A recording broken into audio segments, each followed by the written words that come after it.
The summer air was thick with anticipation as crowds of country music fans descended upon Nashville for the annual CMA festival. It was a beloved tradition, a celebration of the twangy tunes and down-home spirit that had made this corner of Tennessee the beating heart of the genre. As the festival's opening night approached, excitement reached a fever pitch with the announcement that living legend Dolly Parton would be taking the stage to deliver a special performance. For the iconic singer-songwriter, it was a homecoming of sorts, a chance to connect with the adoring fans who had supported her through decades of hit records and countless accolades. But as the evening's lineup was finalized, a surprising name appeared alongside Parton's: Meghan, Duchess of Sussex. The former actress turned royal had reportedly reached out to Parton's team, requesting the opportunity to join her on stage for the opening number. Meghan's interest in country music was well documented, as was her admiration for Parton's trailblazing career and philanthropic endeavors. Still, the request raised more than a few eyebrows, with many questioning the appropriateness of a British royal sharing the spotlight with one of Nashville's most revered icons. As the news spread, reactions were swift and polarized. Meghan's supporters applauded her boldness and championed her desire to step outside the confines of royal tradition. Her detractors, however, accused her of attention-seeking and branded her a wannabe, desperate for relevance. Amidst the swirling controversy, Parton herself remained characteristically unfazed. In a move that stunned fans and organizers alike, the beloved entertainer took the decision out of everyone's hands with a simple, straightforward rejection.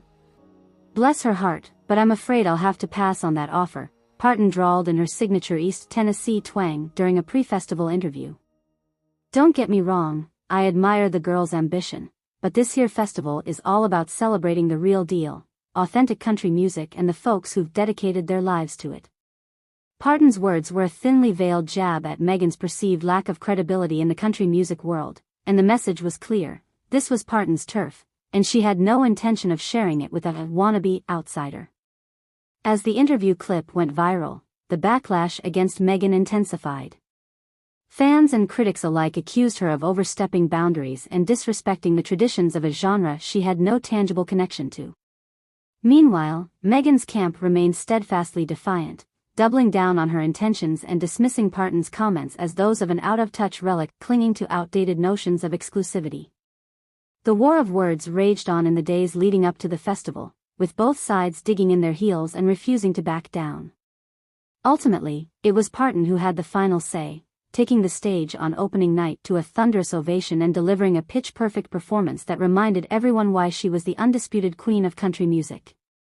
As for Meghan, her absence from the festivities was a glaring reminder of the consequences of overreaching and the importance of respecting the boundaries and traditions of communities one is not a part of. In the aftermath, pundits and cultural critics weighed in on the debacle, with some accusing Meghan of cultural appropriation and others defending her right to explore new artistic avenues. But perhaps the most poignant commentary came from Parton herself, who summed up the situation with her trademark wit and wisdom. "Now, I ain't got nothing against the Duchess or any other outsiders who want to dip their toes in our little pond," she quipped.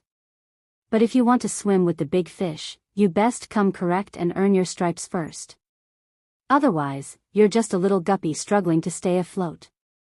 And with that, the country music world carried on, undaunted by the latest controversy and secure in the knowledge that its traditions and authenticity would endure long after the fleeting fame of outsiders and wannabes had faded away. Based on the details provided in the story, I can understand both perspectives on whether Dolly Parton's rejection of Meghan's request was justified or an unnecessary snub. There are valid arguments on both sides. Justification for Parton's rejection. Parton wanted to keep the CMA festival grounded in authentic country music traditions and artists who have deep roots/experience in the genre.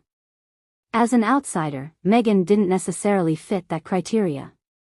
As a living legend, Parton likely wanted to protect her own ceremony/performance from potential distractions or having to share the spotlight. There are implications that Meghan was overstepping boundaries by trying to insert herself into the country music world without properly earning her place first. Parton seemed to view Meghan as a wannabe, lacking the proper credentials and just seeking attention/relevance at the event. Arguments against Parton's snub. Music festivals can embrace diverse artists' experimentation/collaboration across genres. Parton could have been more open-minded.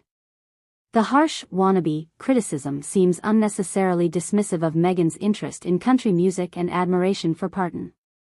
As a professional, Parton could have declined Meghan's request more diplomatically without insulting jabs.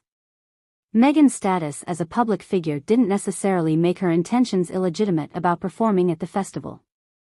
The snub plays into criticism about exclusivity and gatekeeping in country music against outsiders.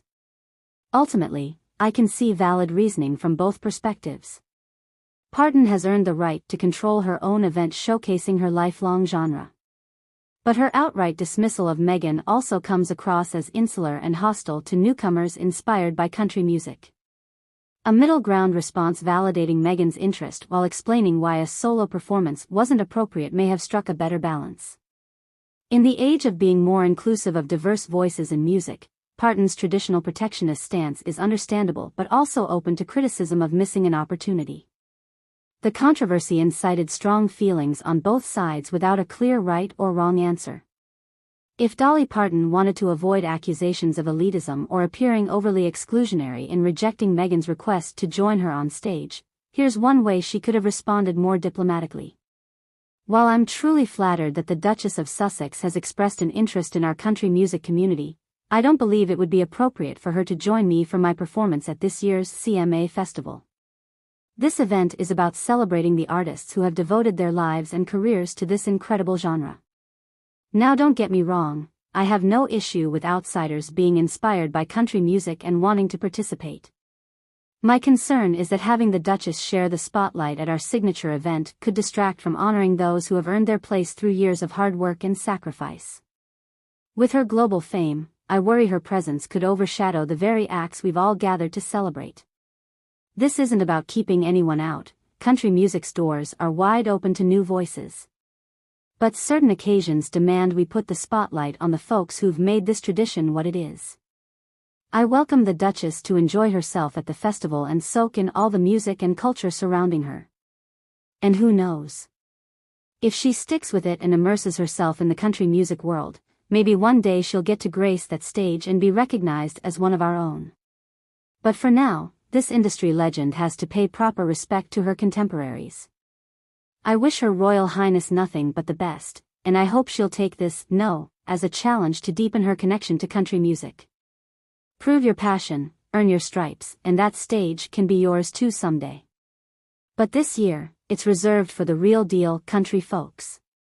With this response, Parton validates Meghan's interest without condescending rhetoric like "wannabe." Explains her reasoning is about properly prioritizing veteran country acts. Leaves the door open for Meghan to get involved if she shows lasting commitment. Frames it as protecting the integrity of the event versus outright exclusion. Extends an olive branch and expresses hope Meghan will further immerse herself. By making it more about protocol and less about drawing personal battle lines, Parton could avoid appearing elitist or hostile toward outsiders. She preserves the tradition while encouraging Meghan to prove herself rather than writing her off completely.